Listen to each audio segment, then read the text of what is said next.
Hi everybody, it's Az here from Heel vs Babyface. Yesterday I brought you an overview video on what to approximately, because bear in mind nothing is absolutely set in stone yet, what is approximately to be expected when we get our hands on the brand new upcoming World of Warcraft expansion, Warlords of Draenor. It's so exciting for me to be able to say a new title instead of Mists of Pandaland, whatever. Now let's move on. Now I'm going to bring you videos on various features which have been discussed, which is like the questing system, raiding, but today's video I want to focus on something which piqued my interest the most during the presentation.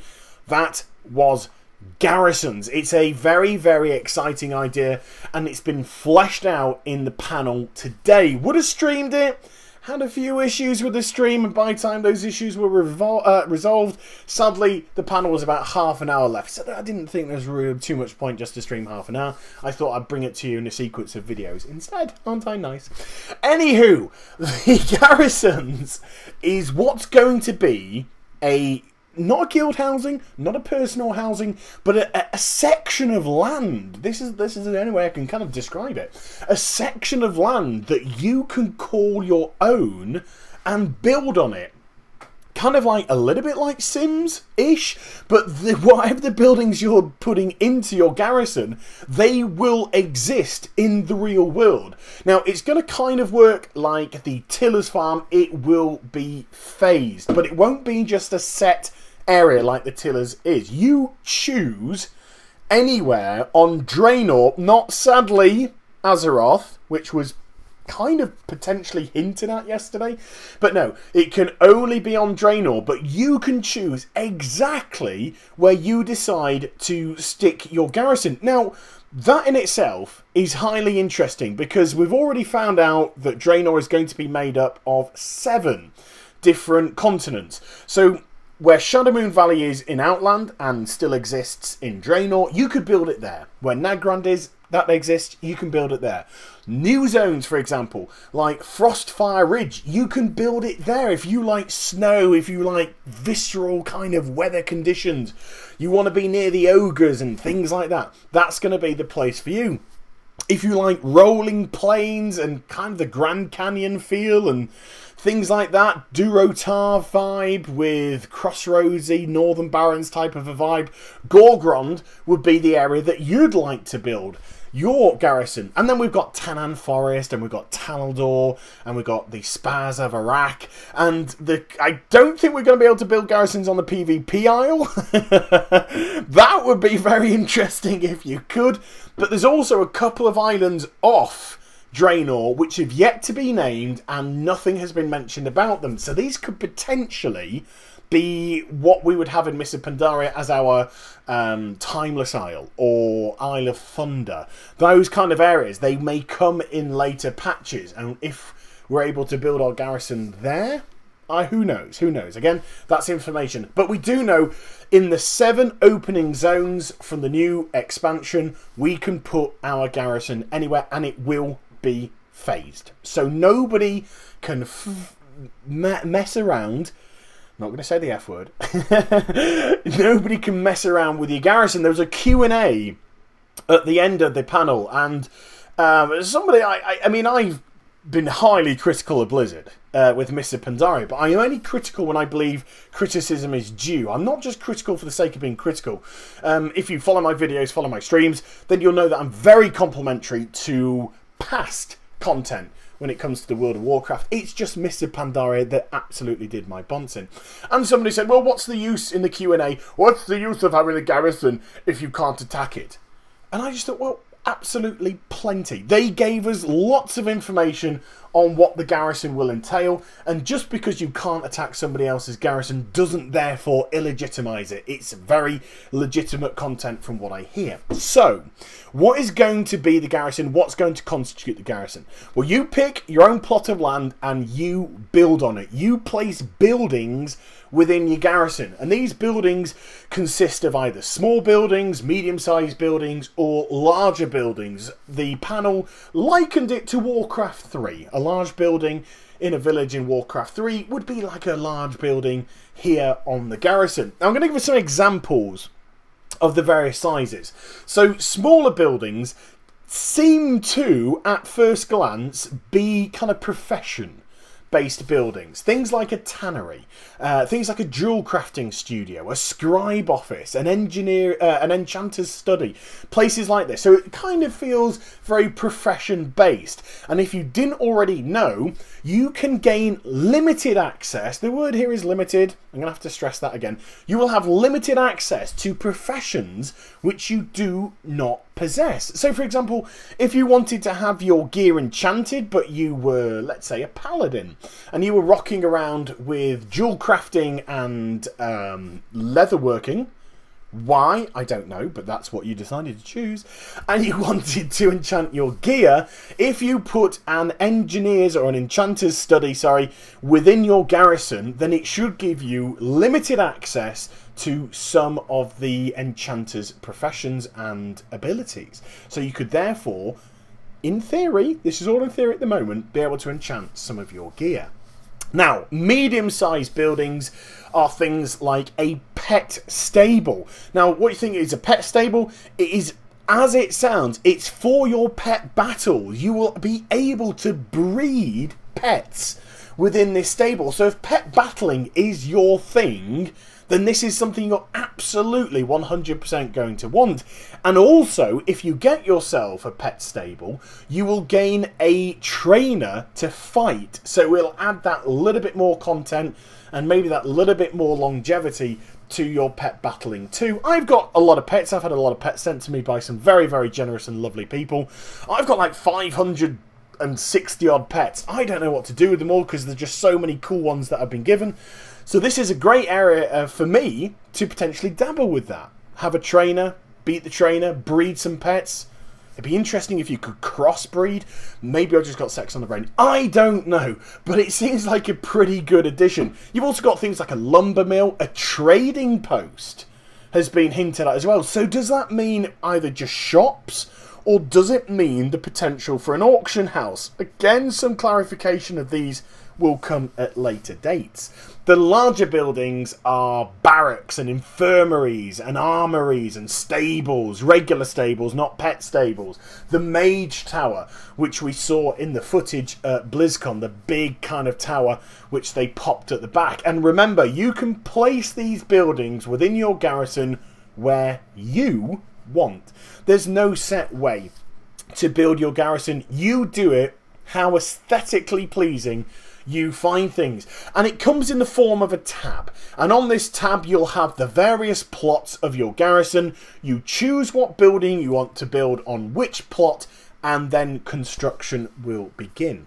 So what happens when you want to upgrade? Because you can upgrade your buildings. Do you just spend money and it becomes a gold sink? Is there any other way? Well, there is. Because you will potentially be able to find blueprints for upgrades to your buildings. Now, these blueprints can come in the form of quest rewards, which is very exciting because that shows a little bit more dynamicism. Oof, there's a new word I'm going to use on a regular basis now.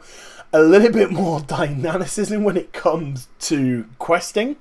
You'll also be able to get them from zone drops, potentially from dungeons and raids and places like this. So these blueprints can come from various sources, which again is very, very interesting indeed. If you're lucky enough to snag yourself an upgrade to a building that you've got, voila, you can start to pimp it out. And also it just makes sure that some people, if they've got a colossal amount of gold, can't just kind of pay to win. You know, it's not the correct terminology, but you know, pay to win just to get their garrison all up to looking pretty and full in next to no time.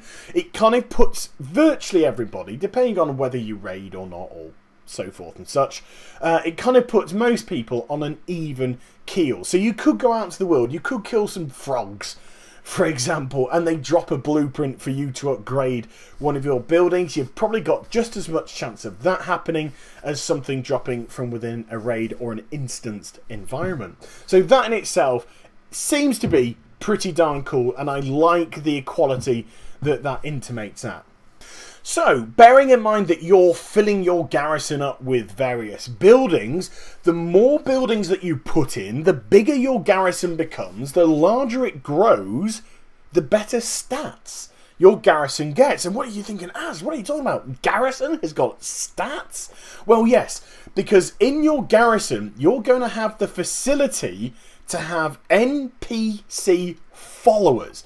People that love where you live, love the area which you've created, and they want to hang around and they want to serve you. They want to be part of the experience. I believe there's going to be a town hall, and everybody gets a town hall to start with. There's some buildings that everybody gets, and that's your basis from which to begin the growth of your garrison. You'll be able to recruit followers from here. It was also hinted at yesterday that you could potentially be able to recruit more followers by going to an inn. So if you build an inn in your garrison and you go inside of there and it's attracted some travelers that are coming through, maybe you'll be able to get them to follow you at your garrison as well and build on it.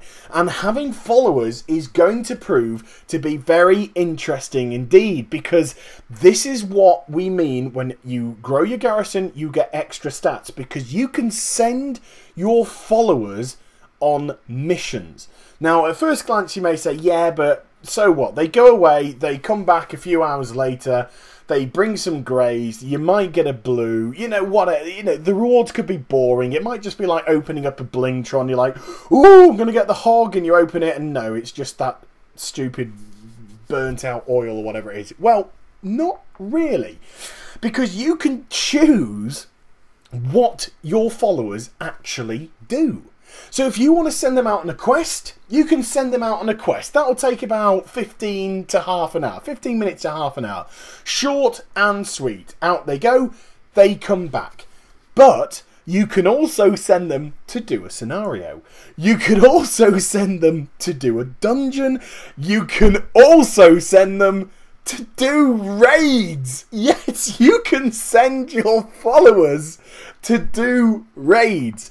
And you're thinking, how on earth do you just send out followers to do raids? Well, your followers, you can assign them roles. You can assign them a role as a tank. You can assign them a role as a healer. You can assign them a role as a DPS, and you level them up, or they level up by being given chores to do around the garrison. Now, raiding, obviously you must have X amount of followers at the maximum level, which is going to be level 100. We're going up 10 levels in Warlords of Draenor, which is very cool. I can't wait for that, because they want questing to become relevant again. They admitted, and it's something I've been vicious about within the content for Mr. Pandaria, I think questing has been absolutely horrific, and it's something they admitted needs to change. They said it, they thought it'd become boring, they needed to switch things up, so we're going up 10 levels once again. So you assign your followers a role, you assign them abilities, and then you can send them out to do what you want. So if you send them out to do a quest, maybe send one tank, couple of DPS and a healer to do a quest. If that, maybe you can even send individual followers just out to do quests. It could be as easy as that. If you're doing a scenario, that's going to take about 2 to 3 hours of time for them to be gone and come back. And doesn't matter if you log off. The time doesn't pause if you decide that you want to get on with real life. If you send them out to do a scenario, log off, come back 3 hours later, they'll just be returning home, or they might have been home for an hour or so with whatever goodies they got from doing the scenario. If you send them out to do a dungeon, yes, you're going to need a tank, 3 DPS, a healer. You're probably going to have to go down the classic route of that. Make sure you got a good balance of your followers' ability. So you got some, maybe range DPS and then some melee DPS. Just, kind of aspects like that. But they, if you send them to do a dungeon, could be gone for 1 to 3 days. Yes, they would be actually gone for a physical long period of time, but they are doing something quite special within by doing a dungeon. And then if you send them off to do a raid, that just blows my mind how cool that could be. They will be gone for 4 to 7 weeks. No, I'm only joking. 4 to 7 days. So basically, they could come back as soon as 4 days. They might come back as long as a week, but you've got to have 10 followers at maximum level to do that. And also, it would be highly advisable to have a proper balance: 2 tanks, 3 healers, 5 DPS, because they will come back in various states of difficulty. They might come back battered and beaten, in which case, if you want them to heal back up, you've got to have an infirmary in your garrison, and you send them off into the infirmary and they start to heal. But if you've got a blueprint which upgraded your infirmary to a better hospital environment, they might be able to get better quicker. All these various things. So there is lots of very, very exciting information coming out about garrisons. Also, you can fiddle around with your own character in the garrison as well, and I believe that you can change your specialisation potentially once a day within your garrison without having to go to your trainer and pay to have it done there. You should be able to do it within your garrison free of charge once a day. So if you want to start tinkering with your class, then maybe the garrison is the perfect place with which to do so. So this so far is what we have as an idea of the garrison system. You can place it wherever you want in I was going to say in Pandaria. I fucking hope not. You can place it wherever you want within Draenor. It is going to be phased. Nobody can mess around with it, so don't worry about, you know, leaving things. I want to build some stuff another day, so, you know, no one's going to come along and blow up your walls. No one's going to destroy your buildings. It's not going to be like, what was it, Travian or whatever it was. You sleep, you go to bed, you come back, everything's wiped out. Boo-hoo, there's 60 quid down the tube. Whatever, it's not going to be like that at all. You can do this at your leisure. You can upgrade your buildings. You got your small, your mediums, your large. You can get access to professions that you didn't have. Pet battles. Send followers, gain followers, and send followers out to do quests, dungeons, scenarios, raids. Holy JTF, this sounds very, very exciting to me, and you can probably guess from the enthusiasm in my voice, but I would like to know what you have to say about this. Of course, I can't comment because I refuse to get Google+, therefore I can't even gain access to my comments. I can see them, but I can't reply to them, so please though, put what you think in the comment section below, and I will go through it and no doubt address people in another video. And I hope you enjoyed this video. So please do like, comment and subscribe to my channel. Follow me on Twitter, Facebook and also twitch.tv/ill versus babyface for live streaming. I shall be back with some more stuff very soon, and you take care everybody. Bye bye.